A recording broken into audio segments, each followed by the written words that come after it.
Conan Doyle, que l'auteur cite souvent dans ce livre, était médecin. Et c'est sa formation médicale qui a fait de Sherlock Holmes le premier détective de police scientifique. Pourtant, Doyle croyait aux fées et à l'invisible. Sa foi en l'invisible était telle qu'il s'est empêtré dans l'une des plus grandes mystifications du XXe siècle, l'affaire des fées de Cottingley. En 1917, une série de 5 photographies prises par Elsie Wright, 16 ans, et sa cousine Frances Griffiths, 10 ans, défie la chronique. On y voit les 2 jeunes filles en présence de fées. Des batailles d'experts vont alors se succéder pendant plusieurs années. L'affaire fait les gros titres des journaux et passionne le public. Pendant tout ce temps, les 2 jeunes filles maintiennent leur version. Doyle, pourtant médecin, s'acharne à prouver l'existence du petit peuple des fées et des pixies. Il écrit des articles pour la presse et en 1921 publie La venue des fées.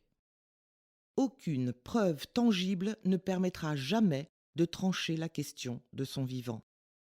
Il mourra en 1930 sans connaître la vérité.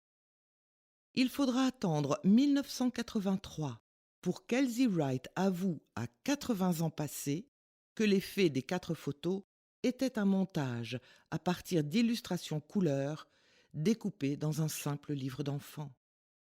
Au début, ce n'était qu'un jeu, mais quand les jeunes filles ont vu les proportions qu'avait pris leur canular et que le grand scientifique et auteur Conan Doyle en personne était tombé dans le panneau, elles n'ont plus osé parler, de peur de porter ombrage aux personnalités qui les avaient crues.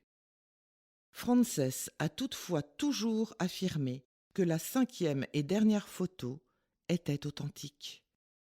L'affaire des fées de Cottingley permet de prendre toute la mesure ou la démesure de l'importance donnée au monde invisible et féerique dans la société anglo-saxonne et de comprendre l'intérêt d'auteurs comme Tolkien, J.K. Rowling, C.S. Lewis, Daphné du Maurier ou Agatha Christie et bien sûr Conan Doyle lui-même dans Le Chien des Baskerville, indiscutablement le livre le plus célèbre de Sherlock Holmes pour l'ambiance du comté du Devon et de ses incroyables légendes qui font l'objet de l'enquête entre le monde visible et invisible de Françoise Guinaud, l'auteur de Le diable est dans nos murs.